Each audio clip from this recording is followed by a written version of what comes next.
Welcome to Policy Chats, the official podcast of the UC Riverside School of Public Policy. I'm your host, Dori Pham. Join me and my fellow public policy classmates as we explore potential policy solutions for today's most pressing societal challenges. Welcome back to Policy Chats. Today we are honored to be joined by Ambassador Ronald Neumann, President of the American Academy of Diplomacy, a former U.S. ambassador to Algeria, Bahrain, and Afghanistan, and also a UC Riverside alum. Over the course of a long diplomatic career, he worked on some of the most difficult foreign policy challenges facing the United States, including war, state fragility, regional conflict, and the institutional demands of American diplomacy itself. In today's episode, we will explore what diplomacy looks like in a conflict environment, how foreign policy is shaped behind the scenes, and what Ambassador Newman's experience can teach us about the future of American statecraft. So, Ambassador Newman, to start off with the first question, during your career, you served in some of the most difficult diplomatic postings in the U.S. Foreign Service, including Afghanistan, Bahrain, Algeria. So, my question is, when diplomacy is taking place in environments shaped by violence, instability, or deep mistrust, what does effective diplomatic leadership actually look like in practice? And how different is that reality from the way diplomacy is often imagined by the public? Thank you, Dori. It's a pleasure to be with you. Pleasure to be back, at least virtually with UCR, where I spent some very good years as an undergraduate and graduate student. I think perhaps the most difficult part of understanding diplomacy is because whenever it's rendered into television, it has to get the pace has to pick up. It has to be rapid so that you keep a storyline going. It'd be boring as heck if you didn't. But a great deal of diplomacy, in fact, requires time. It requires time to build confidence with people. So if you're in a place of conflict, it's often not just a conflict with an enemy, but you often have fractures within society. You have complicated politics going on, just as you have in our own Congress today. I mean, look at how difficult it is to get a consensus, get things done in the Congress, because you have all kinds of different viewpoints and factions fighting for control.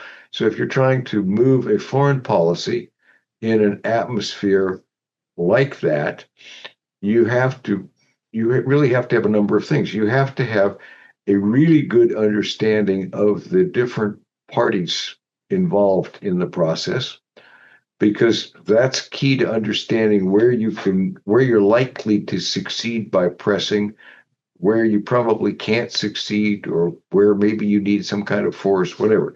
But you can't build that understanding unless you know the people. Knowing them also means that you have to build confidence with them. And perhaps the most important single attribute of a diplomat is that people have confidence in the diplomat's word. That doesn't mean you have to tell everybody everything. You can't consciously lie. You don't have to. You can tell people a part of a truth and leave it up to them to figure out the whole thing. But if you lie, then what you tell people next time is questioned or not believed. So confidence has to be built up slowly over time, and if you're not careful, it can be destroyed. And in order to build that confidence, you need to be out and circulating. So even in places with a good deal of violence, you need to be out seeing people and not simply sitting in your embassy. You cannot do this kind of a job by email, phone, virtual contact, because you're dealing in climates of a great deal of distrust. And you can't do a Zoom confidentially when nobody knows for sure who's off camera. You can't do a phone conversation confidentially when people are worried about who's tapping the phone line and how they may use that information. And you can't get to any kind of level of confidence until you've gotten to know people. So you've got to be out, you've got to be circulating, you've got to be understanding the environment. It doesn't mean you just do things the way people want, but it means you need to understand where you can successfully pressure them, where you can make a deal, and what things are likely to run into a problem. Thank you.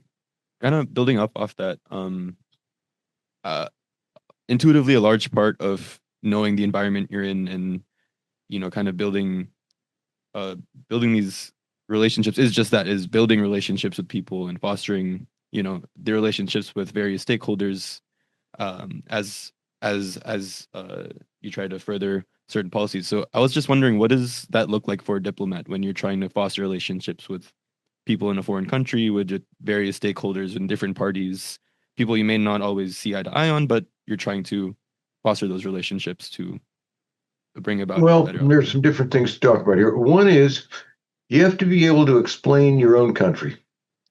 I don't mean just in a general way, Americans are cool people or something. You have to be able to explain what is your government trying to do.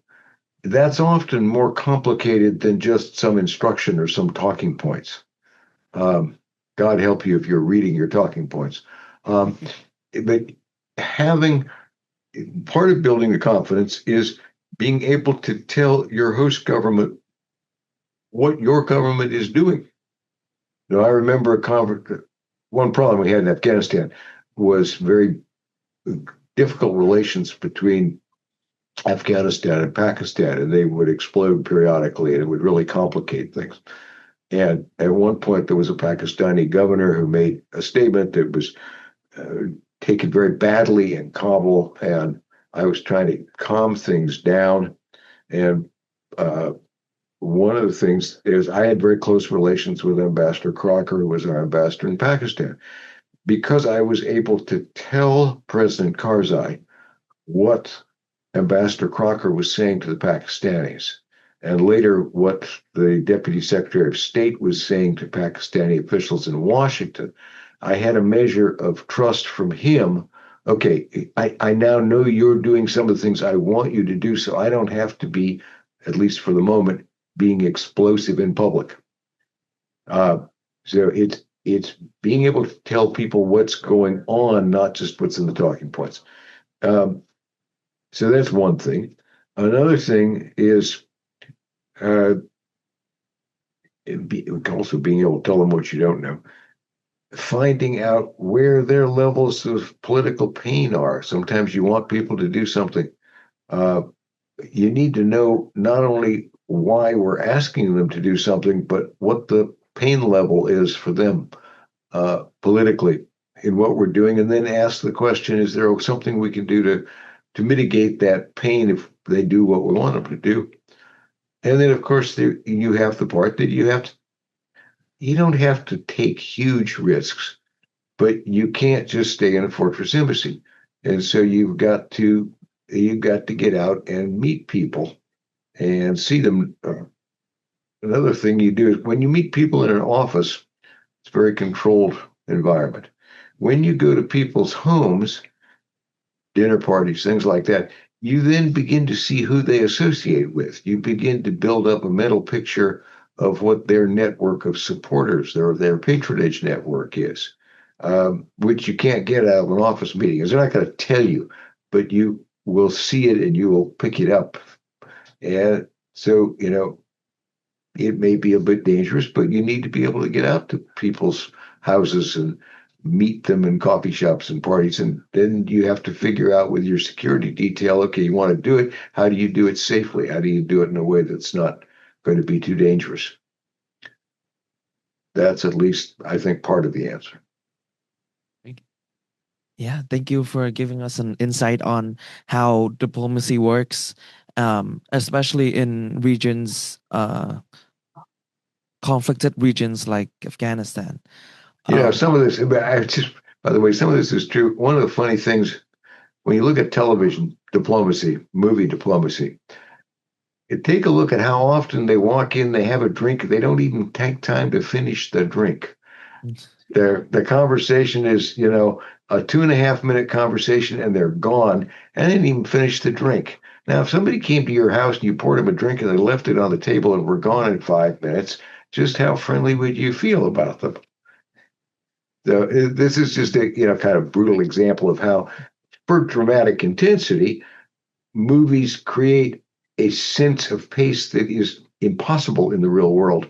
But the real world would be kind of boring for a movie. You don't watch a 10-hour movie.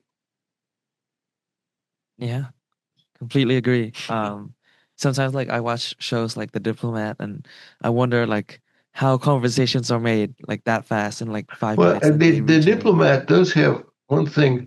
It is very accurate in a lot of the small details in Mm, the security, in how they talk in what they call a SCIF, a secure environment, in what they have to report back to Washington, in keeping multiple levels. There's a lot of, the plot is, you know, perhaps a little extreme, but there's an awful lot in the small details of the work that is is actually accurate and is drawn from talking to real diplomats.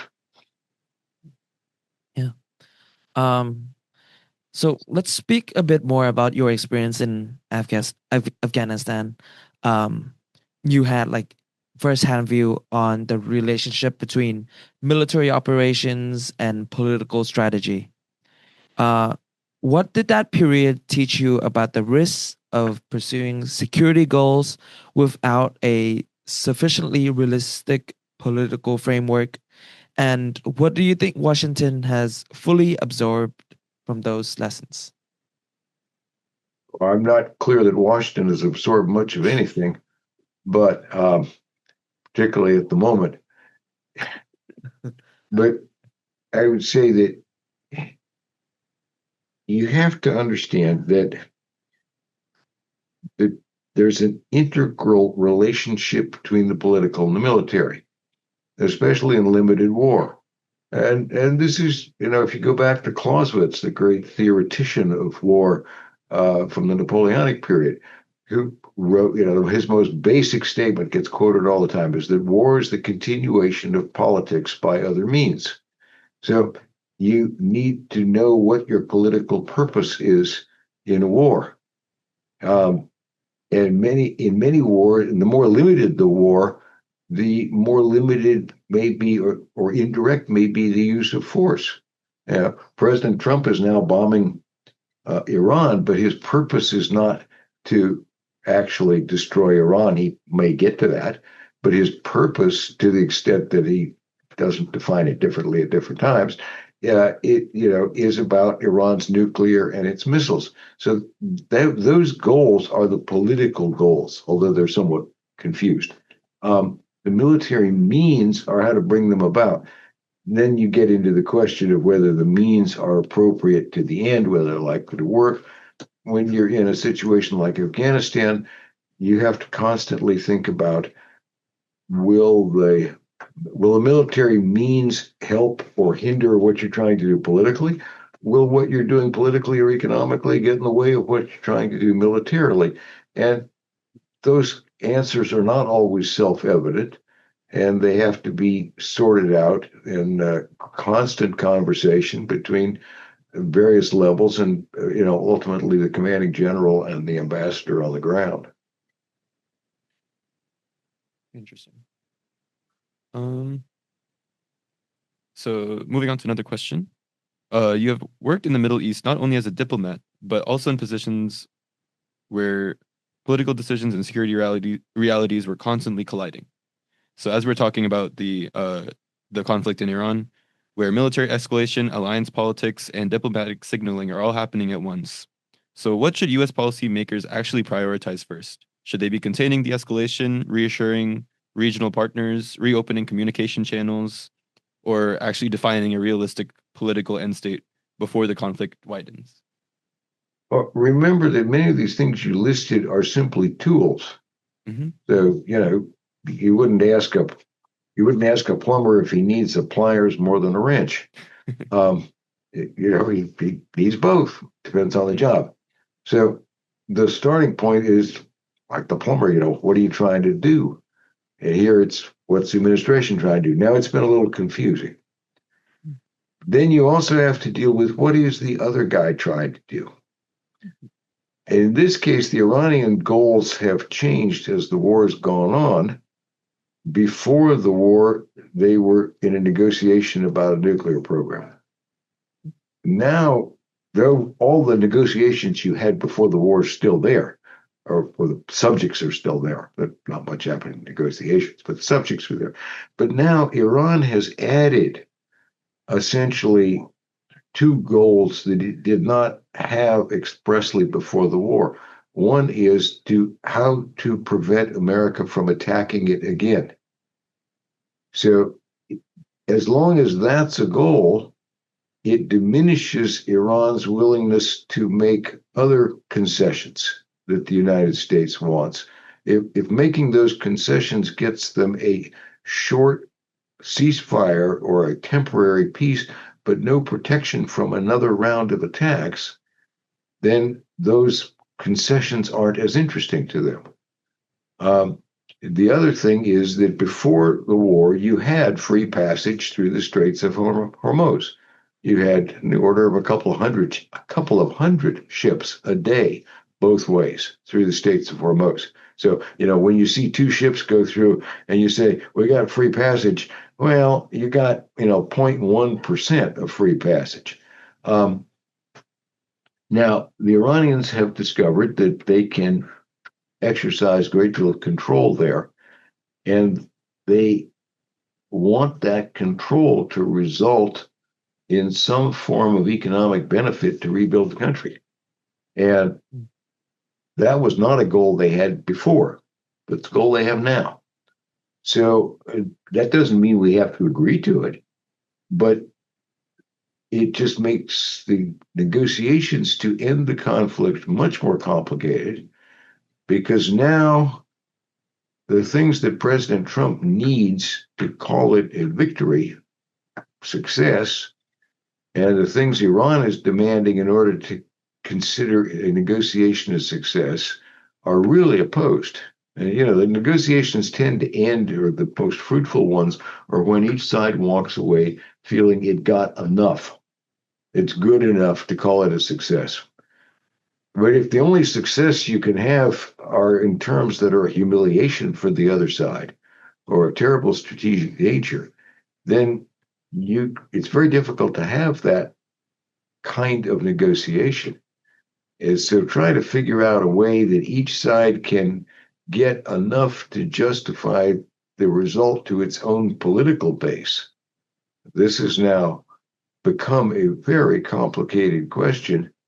And so my guess is that we're going to be at least weeks, if not months. You also have another dynamic here, as far as I can tell, and I'm not talking to anybody in our administration, but I think you have each side believing that its tolerance for pain is higher than the others. That is, the Americans believe that they can sustain the political pressure of having gas prices up long enough to just crumple the Iranian economy with sanctions, blockade, and possibly more force. The Iranians seem to believe that they can endure all that pain longer than President Trump will be able to tolerate the political pain of inflation and gas prices and world economy. Now, I don't know how you prove either one of those. You'll get an answer when one side caves if they do. But right now, this is like a game of chicken where you got the two cars coming toward each other, except each side is convinced that they don't have to have a steering wheel because the other side's going to hit the brakes.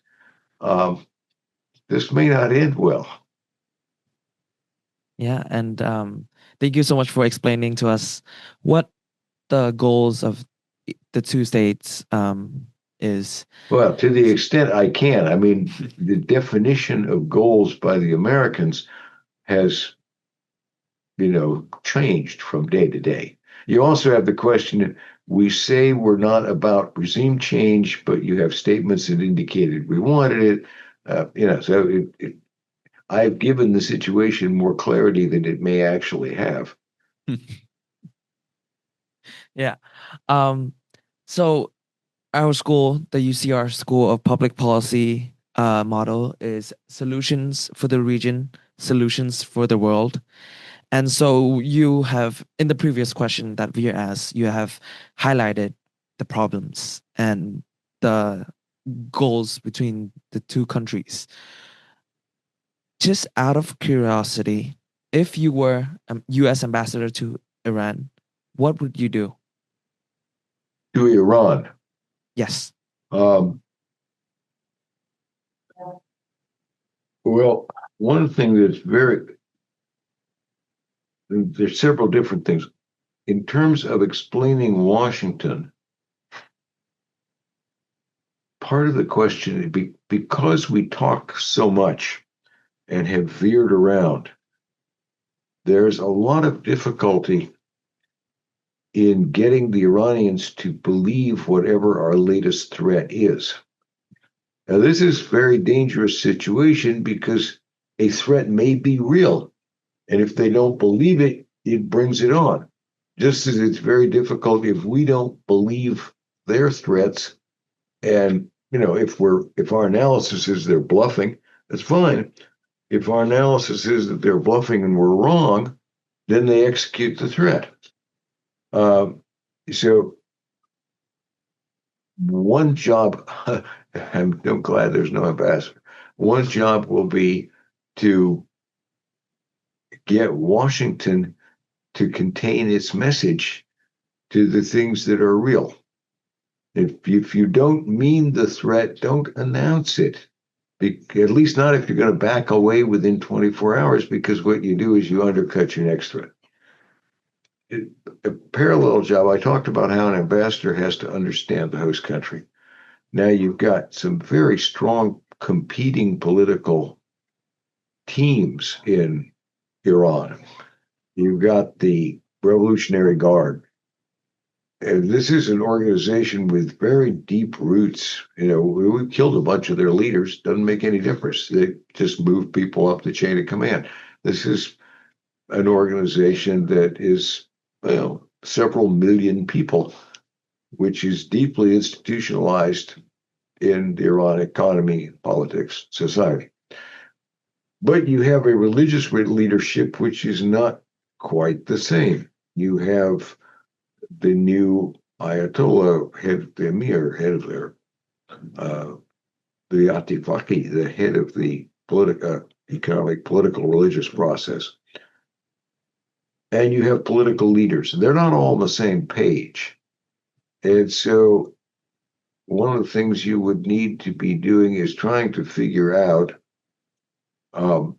who's up, who's down, and what things can maneuver that, if there are things that can maneuver that group to come out to conclusions closer to what you want.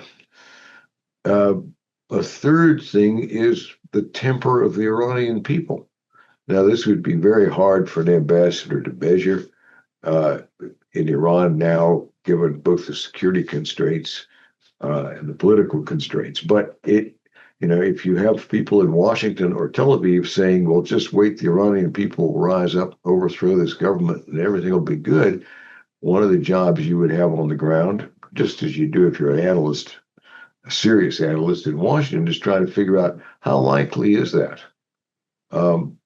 Are people getting closer to some form of explosion? Or are there contravailing factors that that your home government, Washington, needs to take into account? So you're trying to find out all those things. And then as you have conversations, would be trying to say to the various different factions, you need to come together on certain things. Here's the most important things to get agreement on, but do you have an agreed position that I can pass back to Washington? I'm sure there's lots more, but that's a starter. Social injustice, health disparities, and climate change. Are you interested in pressing challenges like these facing our region and world? Make your impact by joining the next cohort of the UCR Master of Public Policy program. Learn more at mpp.ucr.edu. So, given your experience in kind of the Gulf region, how do you think regional actors are interpreting the current conflict? Are ideally our ambassadors kind of on the same page for these different countries on like how the conflict is? Well, first thing is we don't have ambassadors in about half the countries. Mm-hmm. We have no ambassador in Saudi Arabia. We have no ambassador in the UAE. No ambassador in Kuwait. I don't think we have an ambassador in Oman. We do have an ambassador in Bahrain. Very good woman. So we have chargés who have to carry out the functions. Mm-hmm. The Gulf states are going through a profound turmoil. Mm-hmm. They have relied, really since the U.S. moved into the Gulf in force 1971. That is politically forced, we didn't have much military, but they've relied on the United States mostly to keep threats away from.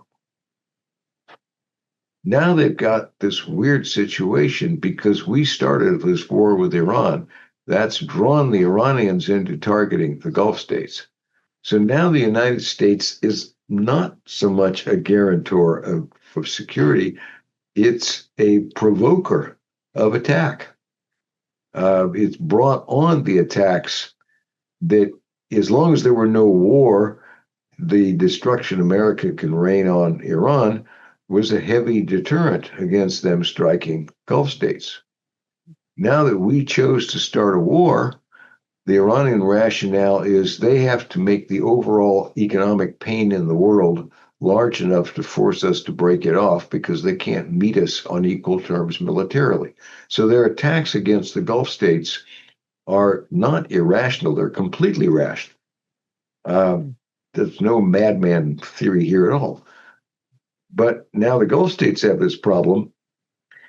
They can't get the level of security they thought they would had from the United States. And in fact, because we have bases all over the place, in some cases this is drawing fire, or at least it's the Iranian excuse for some of the fire. But having said that, there's no easy choice for the Gulf states. There's nobody else who can play our security role. There's nobody else who can deploy the size of personnel and protection from threats. So what you've got is a situation where everything is uneasy. Everything people thought they could count on, they can't count on. But it does not lead them to other easy choices. So you have various different combinations, people looking for who else they can ally with.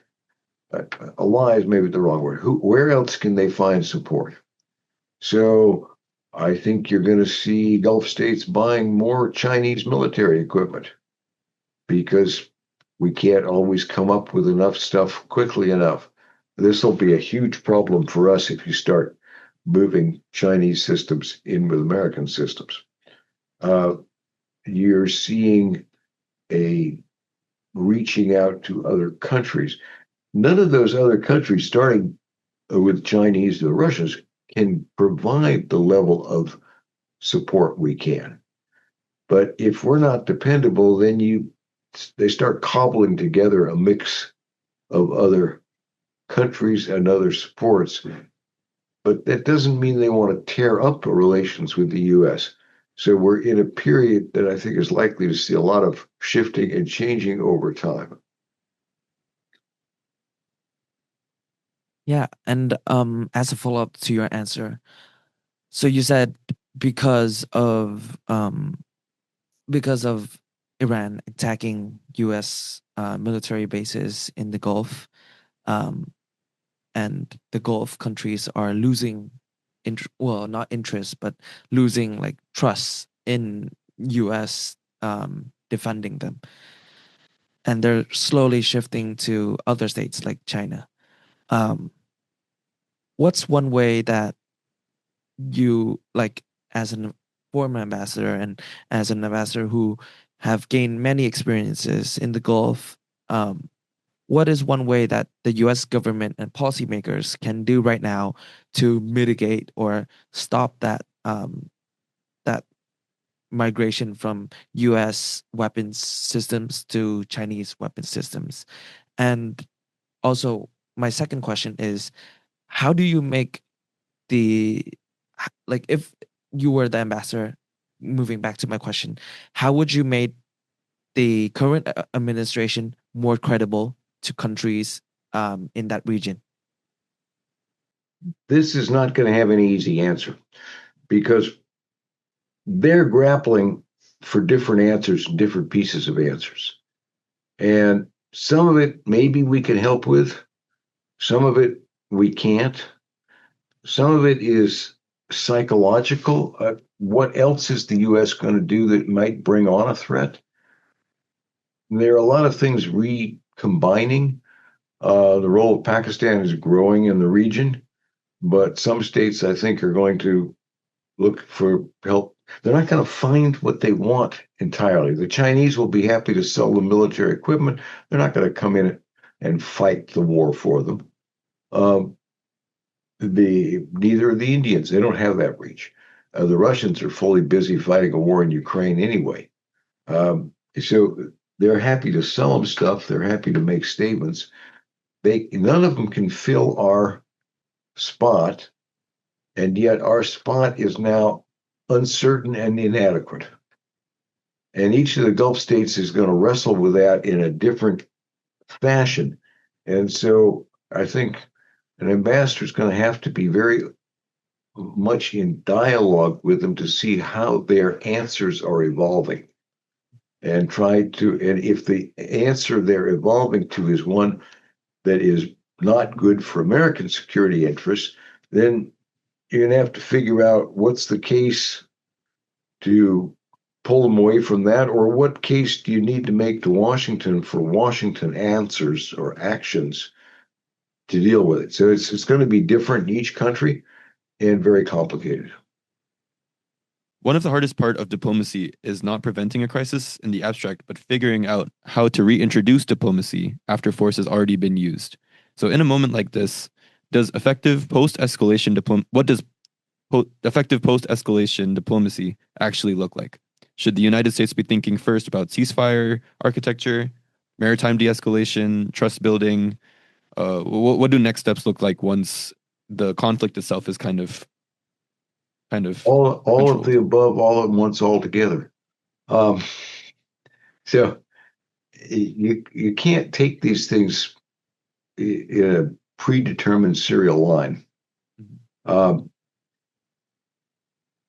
Diplomacy goes on. I mean, I think one problem Americans in World War II got into a habit of thinking that you do military until you succeed and then you hand it over to civilians.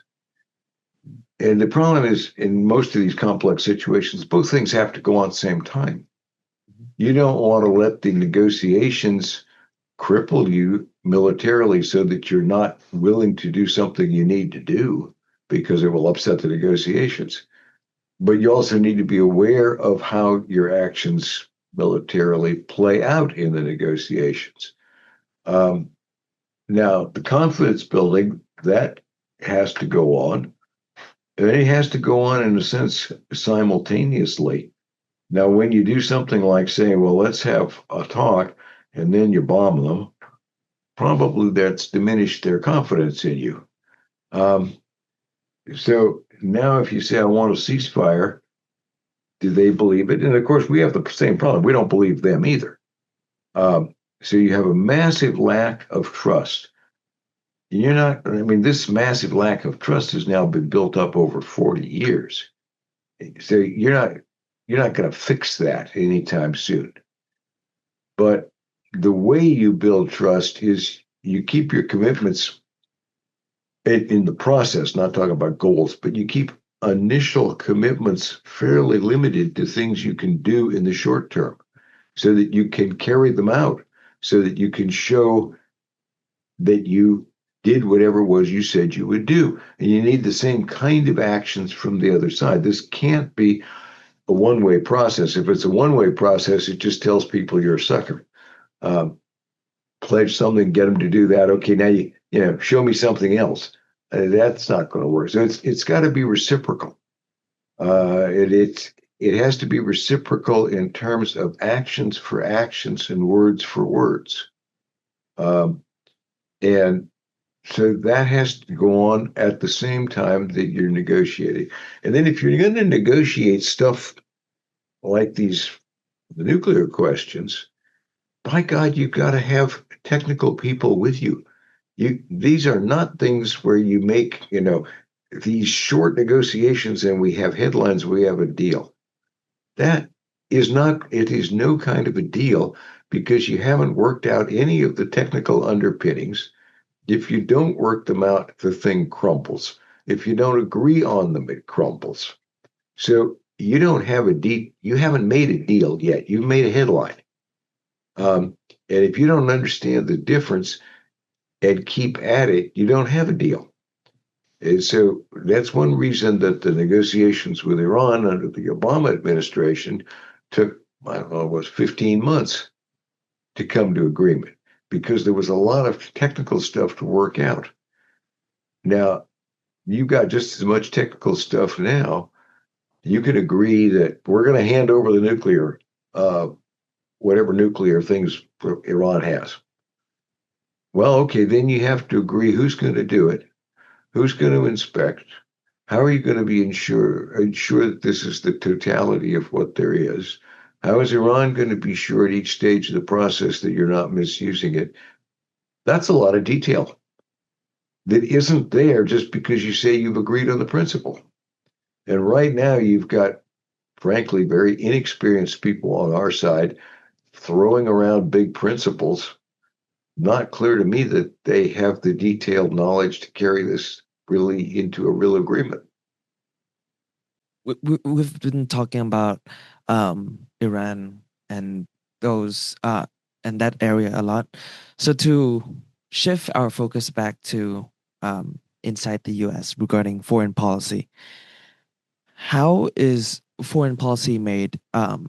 Is it through like the Foreign Relations Committee on Congress, or like what's the process of foreign policy? Like, let's say, the process is different in every administration. Congress doesn't make policy. Congress pushes at it. Sometimes they define outer limits. They can press, but ultimately Congress can cut off money. This Congress doesn't seem to be very inclined to make anything. I can describe to you a normal process in an administration, but this administration is very different. This is very much President Trump, for good or bad, however you think of it. He does not have much trust for experts. In fact, one of the things this administration has shown is that it has a lot of suspicion of experts, a lot of feeling that the experts are a sort of hostile elite that are not going to help or not loyal. So this president chooses to move back and forth between statements and actions and pressures, rewards. And maybe that works for some things, maybe gets him a deal. But he doesn't have much patience for process. And so there isn't much process right now. Normally, yes, you would have papers come up in various ways from cabinet agencies, sub-cabinet meetings, and thrashing out these things. That process is pretty much out of action right now. yeah. Thank you so much. Unfortunately, that's all the time we have for our podcast today. Thank you so much for coming on to Policy Chats and to share your experiences as a U.S. ambassador, a career diplomat, and also your insights on the current situation regarding the Iran conflict. Once again, you're most welcome. It's a pleasure to be with you guys. Thank you for listening to Policy Chats, the official podcast of the UC Riverside School of Public Policy. If you enjoyed today's episode, be sure to follow us on Instagram at UCR_SPP. To learn more about our program and upcoming episodes, visit spp.ucr.edu. For the video version of this episode, check out our YouTube channel at UCR School of Public Policy. Until next time, stay informed and stay engaged.